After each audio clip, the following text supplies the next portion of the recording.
کے سامنے تشریف لائے ہیں۔ اللہ کے فضل و احسان سے پورے پاکستان میں بلکہ غیر ممالک میں بھی عقیدہ توحید کو بیان کرتے ہیں اور کھل کے بیان کرتے ہیں، جیسے انبیاء کرام علیہم السلام نے اللہ رب العالمین کی توحید کو بیان کیا، اسی انداز کے ساتھ عقیدہ توحید بیان کرتے ہیں۔ تو احباب ان کی گفتگو کو سماعت بھی فرمائے اور اپنے علماء کے لیے دن رات دعائیں بھی کیا کرے کہ جنہوں نے اپنے گھر بار کی پرواہ کیے بغیر، اپنی جانوں کی پرواہ کیے بغیر سب کچھ کو چھوڑ کے اللہ کی رضا کے لیے آپ احباب کے سامنے تشریف لاتے ہیں، تو حضرات اپنے علماء کرام کے لیے اللہ سے دعا کیا کریں کہ اللہ رب العالمین ہمارے شہداء علماء کی قربانیوں کو قبول فرمائے، اور جو علماء ہمارے پاس دن رات سفر کر کے توحید و سنت کی دعوت لو کے پہنچتے ہیں، اللہ رب العالمین ان کی حفاظت فرمائے، اللہ رب العالمین ان کا یہ سفر اپنی بارگاہ میں قبول و منظور فرمائے۔ تشریف لاتے ہیں محترم المقام سید السادات محترم جناب حضرت مولانا علامہ سید طیب الرحمن شہزادی صاحب آف اسلام آباد۔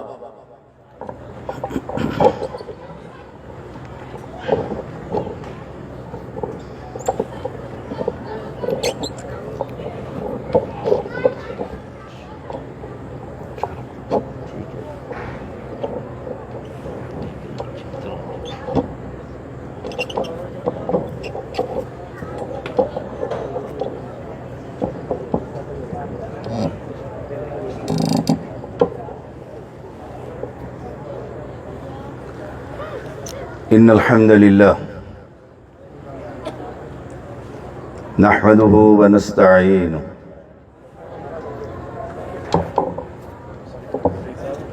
ونستغفره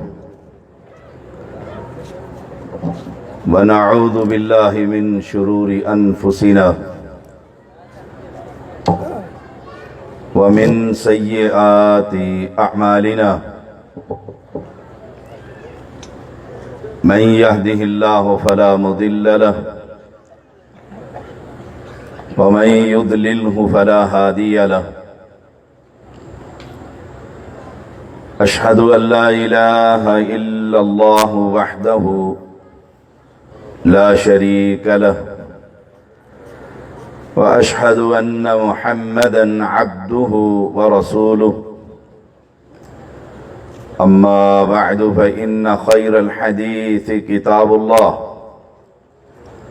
وخير الهدي هدي محمد صلى الله عليه وسلم وشر الأمور محدثاتها وكل محدثة بدعة وكل بدعة ضلالة وكل ضلالة في النار اللهم صل على محمد وعلى آل محمد كما صليت على إبراهيم وعلى آل إبراهيم إنك حميد مجيد اللهم بارك على محمد وعلى آل محمد كما باركت على إبراهيم وعلى آل إبراهيم إنك حميد مجيد فأعوذ بالله السميع العليم من الشيطان الرجيم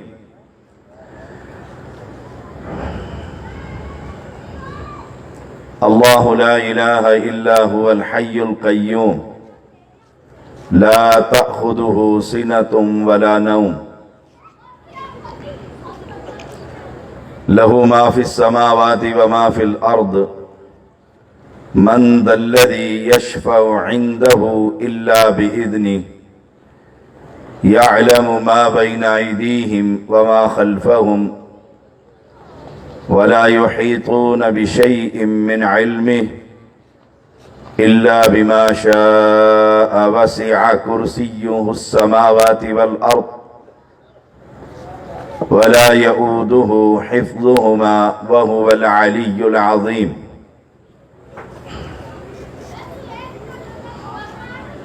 ہر قسم کی حمد و ثنا اللہ وحدہ لا شریک کے لیے، انگن درود و سلام محمد الرسول اللہ صلی اللہ علیہ وسلم پر، اہل اسلام توحید کا پیغام، انبیاء کا پیغام، توحید کا مشن انبیاء کا مشن ہے. اگر یہ کہوں تو بے جا نہ ہوگا کہ ہر نیکی کی اساس اور بنیاد اللہ کی توحید ہے. اگر توحید میں کوئی خلل اور جھول رہا،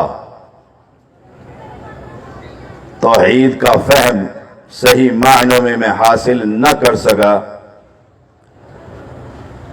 اور نیکیاں میں نے اتنی کی ہے، سجدے میں نے اتنے کیے کہ پیشانی پر محراب بن گیا ہے، رکوع اتنے کیے ہیں کہ گھٹنوں پر نشان پڑ گئے ہیں، رات کو تاریکی میں اٹھ کر رب کے سامنے اتنا رویا ہوں کہ آنکھوں کے نیچے ہلکے پڑ گئے ہیں، لیکن مجھے اللہ کا تعارف نہیں، یہ خبر ہی نہیں کہ الہ کون ہے، مشکل کشا کون ہے، حاجت روا کون ہے. تو یاد رکھیے گا، ذمہ دار جماعت کا ذمہ دار شخص ہوں. اس بندے کی یہ ساری نیکیاں آخرت میں اس کے لیے ہباء منصورہ بنا دی جائیں گی. اور اگر توحید کا فہم ہے، عقیدے کی خبر ہے کہ مشکل کشا، حاجت روا، اولاد دینے والا، بگڑیاں بنانے والا، کشتیوں کو کنارے پر لگانے والا، عزت کا مالک، ذلت کا مالک، نفع کا مالک، نقصان کا مالک، موت کا مالک، حیات کا مالک، الہکم الہ واحد لا الہ الا هو الرحمن الرحیم، اسے یہ خبر ہے. اور نیکیاں اس کی فرائض ہی فرائض ہے، نوافل بہت کم ہے، صدقات اور خیرات بہت کم ہے، لیکن اسے عقیدے کی معرفت، عقیدے کا تعارف، رب کی پہچان ہے. تو یاد رکھیے گا، ذمہ داری سے کہہ رہا ہوں، یہ عقیدہ اسے جنت کا مالک بنا دے گا. پوچھا ایک صحابی نے اللہ کے رسول صلی اللہ علیہ وسلم سے، متی الساعہ، قیامت کب قائم ہوگی؟ آپ صلی اللہ علیہ وسلم نے اسے کہا، فرمایا تم نے کیا تیاری کی ہے قیامت کی؟ کتنے نوافل، سجدے، رکوع، قیام؟ سوال بڑا مختصر، جواب بڑا جامع. اے نوجوان، تم نے کیا تیاری کی ہے؟ کہا اللہ کے پیغمبر، تیاری تو کوئی خاص نہیں ہے، تیاری کوئی خاص نہیں ہے، لیکن میں اللہ سے اور اس کے رسول سے محبت کرتا ہوں. اللہ کے پیغمبر نے فرمایا، نوجوان، تو جس سے محبت کرتا ہے رب کے رسول سے، کل قیامت کے دن اس کے ساتھ جنت کے اندر ہوگا. اہل اسلام، ایک شخص کو اللہ کے پیغمبر نے ایک قافلے کا امیر بنایا کہ جاؤ، صحیح بخاری ہے، ان کو جہاد کے لیے لے کر نکلو. وہ جہاد کے لیے نکلے. وہ جو امیر ہے وہ مسلح کا امام ہے. نماز پڑھا رہا ہے اور سورت فاتحہ کے بعد وَلَضَّالِّينَ آمین کے بعد قُلْ هُوَ اللَّهُ أَحَدٌ اللَّهُ الصَّمَدُ لَمْ يَلِدْ وَلَمْ يُولَدْ وَلَمْ يَكُنْ لَهُ كُفُوًا أَحَدٌ، یہ سورت پہلے پڑھتا ہے صحیح بخاری کے اندر، بعد میں کوئی اور سورت پڑھتا ہے دوسری رکعت کے اندر سورت فاتحہ کے بعد، پھر یہی سورت پڑھتا ہے سورت الاخلاص، بعد میں کہیں اور سے تلاوت کرتا ہے۔ جتنے دن وہ میدان جہاد میں رہا، صبر کے دوران رہا، ہر نماز کی ہر رکعت کے اندر سورت اخلاص کی تلاوت کرتا رہا۔ میری زبان کے اندر اور آپ کو سمجھانے کے لیے اللہ ایک ہے، قل هو اللہ احد، مشکل کشا ایک ہے، قل هو اللہ احد اللہ الصمد، وہ بڑا بے نیاز ہے، وہ بڑا بے نیاز ہے۔ چاہے در یتیم کو اٹھا کر امام الانبیاء بنا دے، اللہ الصمد وہ بڑا بے نیاز ہے۔ چاہے مریم کے گھر بغیر باپ کے عیسیٰ روح اللہ کو پیدا کر دے، وہ بڑا بے نیاز ہے۔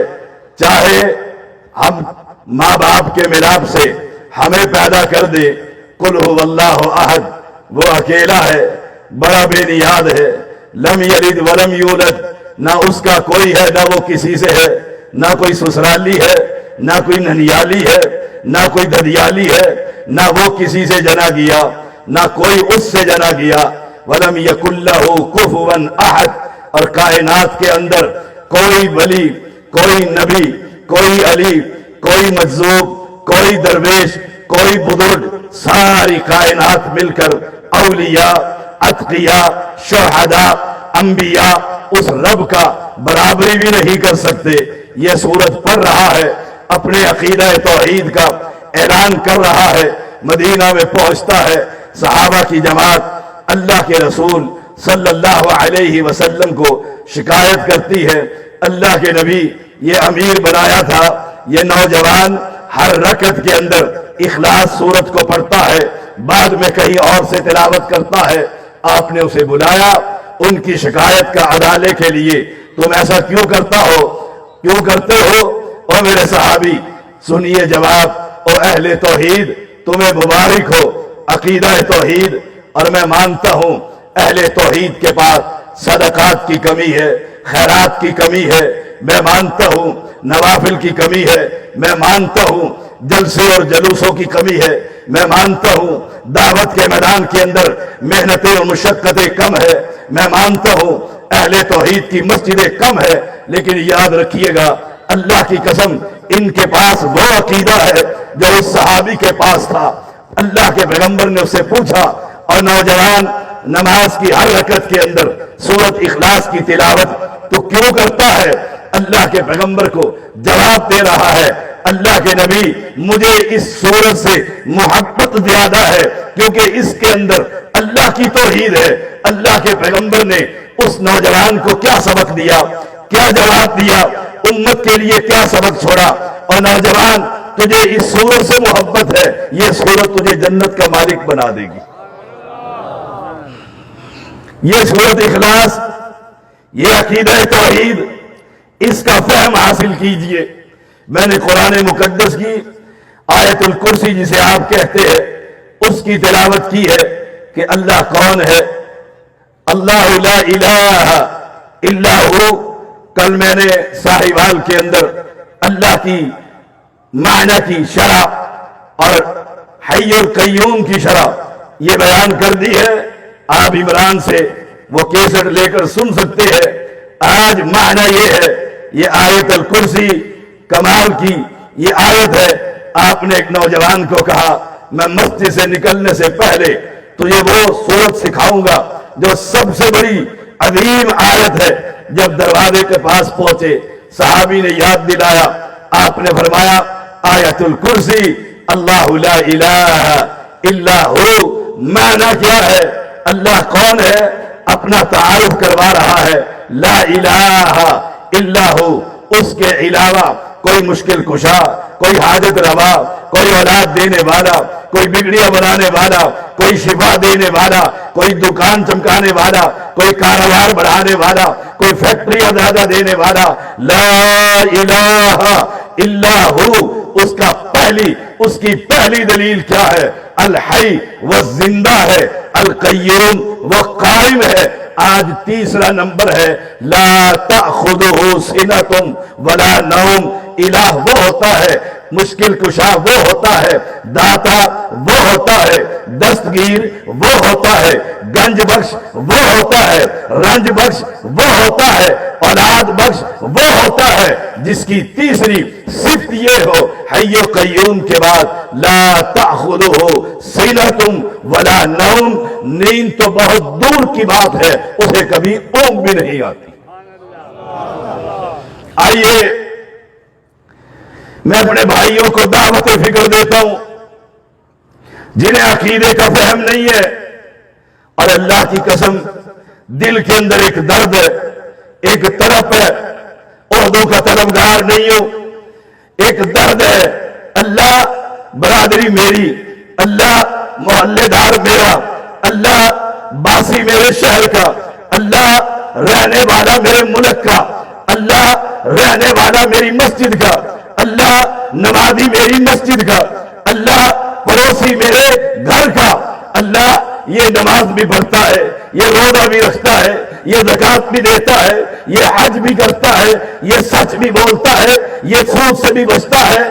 اللہ میں چاہتا یہ ہوں جیسے یہ نیکیوں میں سچا ہے، نیکیوں میں کھڑا ہے، اللہ اس کو توحید کا فہم عطا کر دے، اس کو خبر ہو رنج بخش اور گنج بخش، اولاد بخش، داتا اور دستگیر وہ نہیں ہوا کرتے جو زمین کے اندر ہو، دستگیر اور داتا وہ ہوا کرتا ہے جو عرش معلی پر ہوا کرتا۔ لا تأخذہ سنۃ ولا نوم، میں جس کو مشکل کشا مانتا ہوں، میں جس کو حاجت روا کہتا ہوں، کان کھول کر سن لیجئے، میں جس کو گنج بخش کہتا ہوں، میں جس کو رنج بخش مانتا ہوں، میں جس کو اولاد بخش مانتا ہوں، میں جس کو غریب نواز، بندہ نواز اور لجپال مانتا ہوں، اس کی صفت یہ ہے نیند تو بڑی دور کی بات، اسے کبھی اونگ بھی نہیں آتی۔ آپ میرے مسلمان بھائی، کلمہ پڑھنے والے، اللہ نے تجھے عقل دی ہے، بتلا تو سوتا ہے کہ نہیں سوتا؟ کہتا ہے میں سوتا ہوں، بتلا تیرے بزرگ کو نیند آتی ہے کہ نہیں آتی؟ کہا اسے نیند آتی ہے، کہو اسے اونگ آتی ہے کہ نہیں آتی؟ کہا اونگ اسے آ جاتی ہے۔ رب تو وہ ہوتا ہے، الہ معبود برحق تو وہ ہوتا ہے، نیند تو بڑی دور کی بات، اسے اونگ بھی نہیں آتی۔ اگر میرے رب کو اونگ آ جائے، اللہ کی قسم نہ زمین رہے گی نہ آسمان رہے گا، یہ پھٹ جائے گا سارا نظام۔ وہ مدبر کائنات ہے جس کے میں در پر جا کر سوال کر رہا ہوں، اولاد مانگتا ہوں، صحت کا سوال کر رہا ہوں، اس کی قبر پر کھڑے ہو کر اسے آوازیں دے رہا ہوں، اور کلمہ پڑھنے والے مسلمان یہ سو گیا ہے، اپنی نیند رب نے اسے سنا دیا ہے، اس کو پکار، تو دن کے اجالے میں پکار، رات کے اندھیرے میں پکار، جماعت کی صورت میں پکار، تنہائی اور خلوت کے اندر پکار، تو جب بھی پکارے گا اپنے رب کو اپنے سامنے پائے گا۔ مشکل کشا، مشکل کشا۔ سوال یہ ہے لا تأخذہ سنۃ ولا نوم، اسے نیند نہیں آتی۔ ہمارے سید کو، میں سید ہوں اور یہ بزرگ میرے، انہیں نیند آتی ہے، یہ سو جاتے ہیں، یہ تھک جاتے ہیں، اور مجھے مصیبت پڑی ہے، مثال دے کر سمجھاتا ہوں، اور مسلمان مجھے مصیبت پڑی ہے، میں دوڑا ہوا آتا ہوں، آگے سید کے دروازے پر، بزرگ کے دروازے پر، میرے مشکل کشا کے دروازے پر ایک نوجوان کلاشن اٹھائے ہوئے کھڑا ہے، وہ پوچھتا ہے کدھر؟ میں کہتا ہوں مشکل پڑ گئی ہے، مشکل پڑ گئی ہے، دروازے سے ہٹ جاؤ، مجھے سید سے ملاقات کرنے دے۔ وہ کہتے ہیں نوجوان 10 دن کا دورہ کر کے سید تشریف لائے، تھکے ہوئے ہیں، آرام کر رہے ہیں، اندر جانے کی اجازت نہیں۔ کہا انہیں بتلاؤ، میں ان کا خاص مرید آیا ہوں، خاص الخاص۔ کہا کتنا ہی خاص کیوں نہ ہو، مجھے دروازے پر کھڑا اس لیے کیا ہے، اندر جانے کی اجازت نہیں۔ اب یہ سر پکڑ کر واپس پلٹتا ہے، سوچتا ہے کہ جس کے سامنے میں نے اپنی مشکل رکھنی تھی وہ تو آرام کر رہا ہے، سو رہا ہے، اور میں تکلیف میں پھنسا ہوا ہوں۔ اب یہ واپس جا رہا ہے، انتظار کر رہا ہے کب اٹھیں گے، کہاں شام کو اٹھیں گے، مغرب کی نماز میں آنا۔ یہ چلا جاتا ہے، انتظار کرتا ہے، آ میرے مسلمان، سید سے گفتگو سن، میرے قریب تو آ، میری مسجد میں آ، میرے جمعے میں آ، میرے جلسے میں آ، تو رات کی تاریکی میں آ، تنہائی کے اندر آ، گھر کے اندر مصلی بچھانا تیرا کام ہے، تیرے رب کے سلام کرنا اپنے رب سے تیرا کام ہے، تیری جاریوں کا بھرنا میرے رب کا کام ہے۔ تکبیر، حاجت روا، مشکل کشا۔ اہل اسلام، دروازے کھلے ہوئے، نہیں مسجد کا دروازہ بھی بند ہے، رب کے گھر کا دروازہ بھی بند ہے، چوروں کا ڈر ہے، انتظامیہ نے سیل کر دیا ہے، ادھر وہ آرام کر رہا ہے، آرام فرما رہے ہیں، ادھر دوسرے رب کا گھر بھی بند ہے، اور ضرورت نہیں تو اپنے گھر کے اندر مصلی بچھا، تو مصلی بعد میں بچھائے گا، رات کی تاریکی ہے، تیرا رب اس آسمان دنیا پر آ کر کہتا ہے کوئی ہے جو مجھ سے مانگے میں دینے کے لیے خود ہی آ گیا۔ لا تأخذہ سنۃ ولا نوم، اسے نیند نہیں آتی، نیند تو بہت دور کی بات ہے، اسے سینہ اونگ بھی نہیں آتی، اونگ آ جائے، ہائے ہائے ہائے، اونگ آ جائے، اور ادھر میرے رب کی کوئی مخلوق میں سے ایک وہ چرند، وہ پرند، وہ حشرات، وہ انسان، وہ جن، اسے مشکل پڑ گئی ہے، ہم اس کو داتا اور دستگیر نہیں مانتے جو سو جایا کرتا ہے، ہم داتا اور دستگیر اس کو مانتے ہیں جس کی مخلوق سوتی ہے، خالق جاگتا ہے، وہ کھلاتا ہے، کھاتا نہیں ہے، وہ مخلوق سوتی ہے، وہ سوتا نہیں ہے، مخلوق پیتی ہے، وہ پیتا نہیں ہے، ہم اس کو رنج بخش اور اولاد بخش مانتے ہیں۔ فرق یہی ہے، جس کو تو مانتا ہے اسے نیند آتی ہے، اور جو الہ معبود برحق ہوتا ہے لا تأخذہ سنۃ ولا نوم۔ یہ آیت الکرسی تم اپنی مسجد میں بھی پڑھتے ہو، میں اپنی مسجد میں بھی پڑھتا ہوں، آپ اپنے جلسے میں بھی پڑھتے ہیں، قرآن میرے گھر میں بھی، قرآن آپ کے گھر میں بھی، حافظ میرے گھر میں بھی، حافظ آپ کے گھر میں بھی، حافظ میری مسجد میں بھی، حافظ آپ کی مسجد میں بھی۔ ترجمہ کروا لیجئے گا علماء سے، میں تو شریعت کا ایک ادنا سا طالب علم ہوں، ترجمہ یہی بنتا ہے، بادشاہ الہ اپنا الہ ہونے کا اپنی مخلوق کو ثبوت دے رہا ہے کہ الہ معبود برحق وہ ہوتا ہے جسے نیند تو بہت دور کی بات، اسے کبھی اونگ بھی نہیں آتی۔ لَهُ مَا فِي السَّمَاوَاتِ وَمَا فِي الْأَرْضِ۔ نمبر 4، جو کچھ آسمانوں میں ہے، ہائے ہائے، سوچئے گا الہ کون ہوتا ہے؟ جو زمینوں میں ہے، قرآن کہہ رہا ہے وہ سب اسی کا ہے، وہ سب اسی کے ان کل من فی السماوات والارض الا آتی الرحمن عبدا لقد احصاهم وعدهم عدا.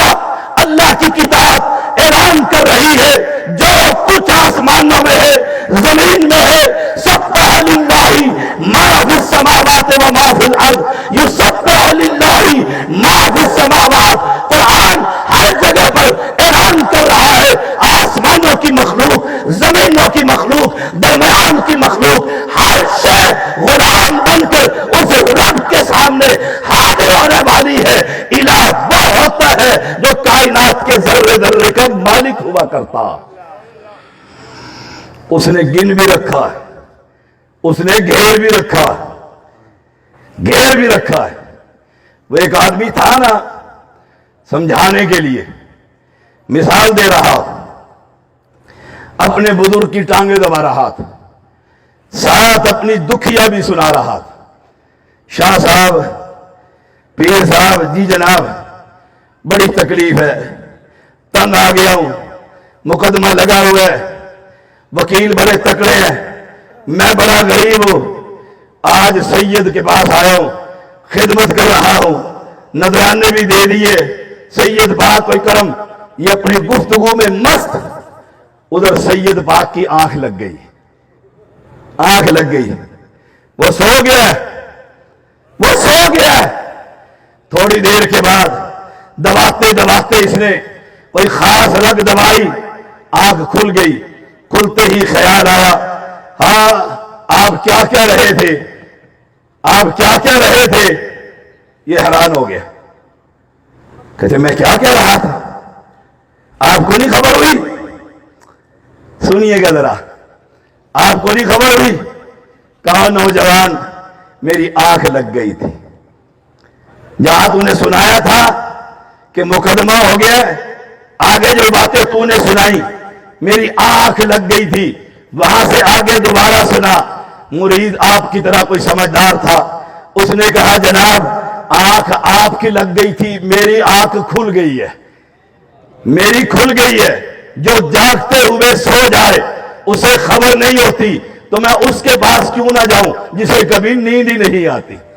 فوراً کہنے لگا پکڑو بابی, ہو گیا, گستاخ ہو گیا, پکڑو, گستاخ ہو گیا.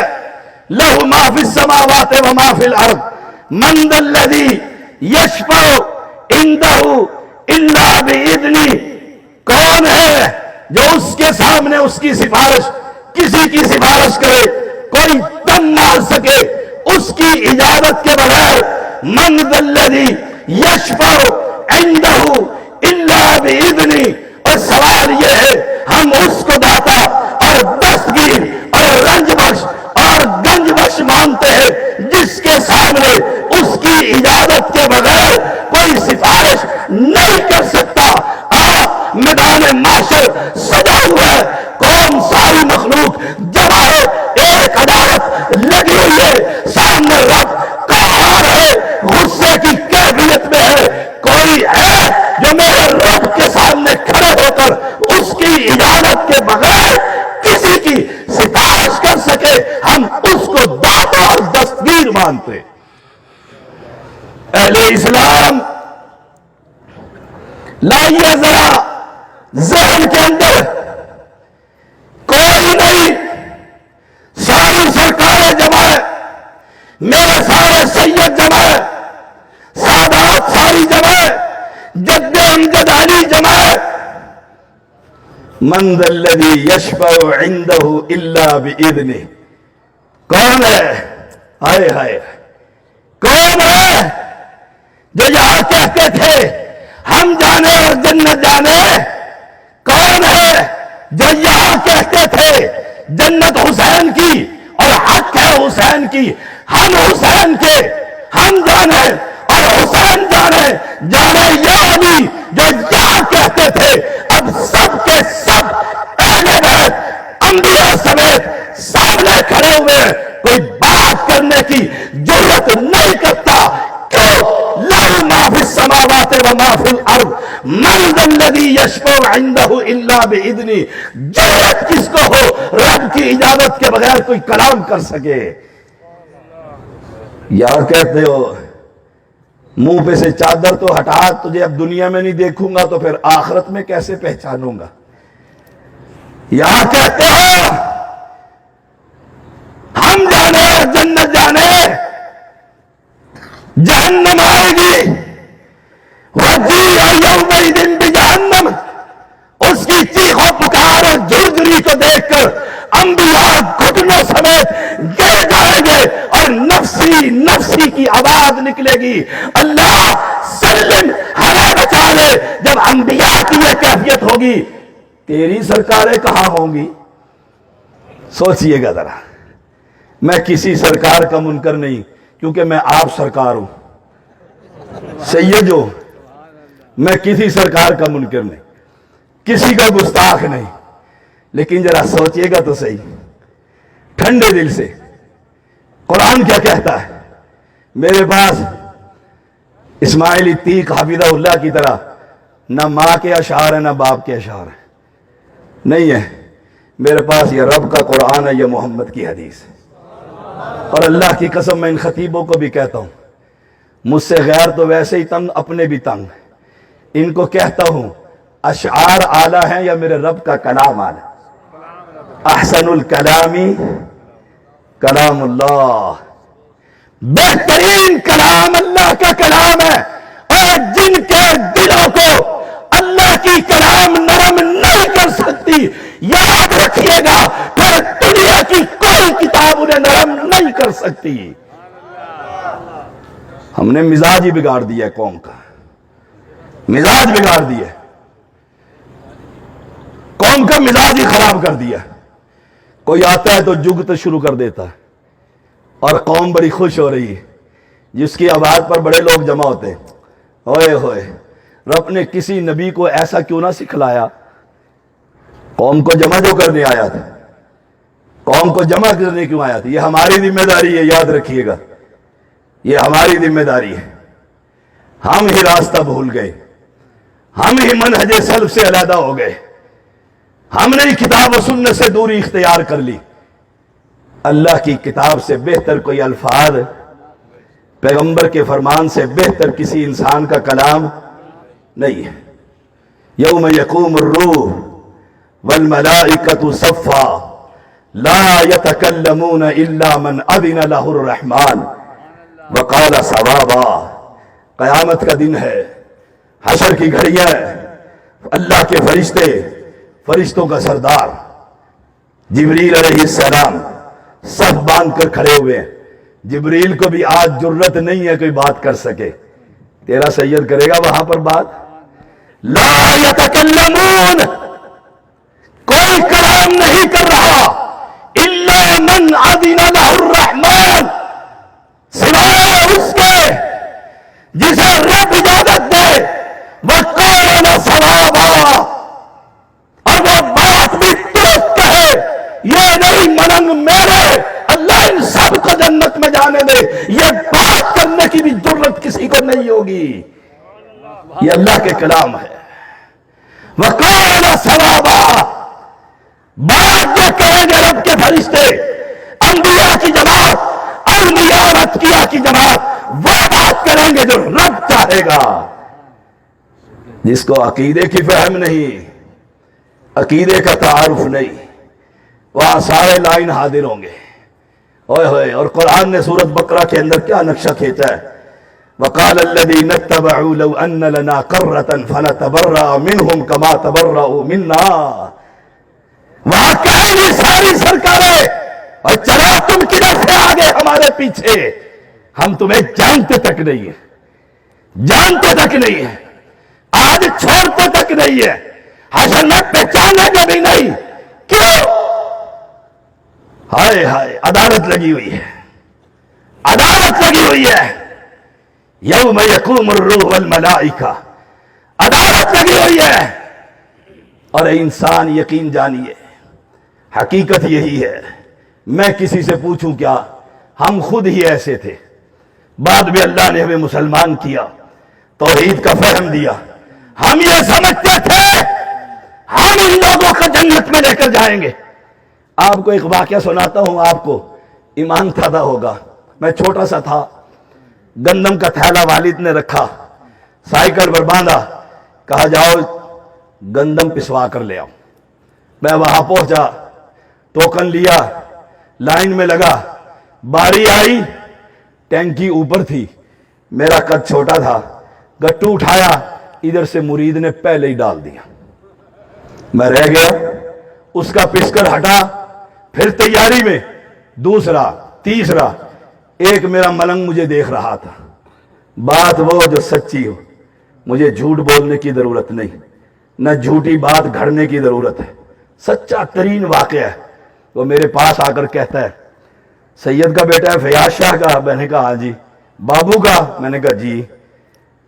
گندم پسوانی ہے؟ میں نے کہا جی. کہتا ہے میں پسوا دیتا ہوں. میں نے کہا بہت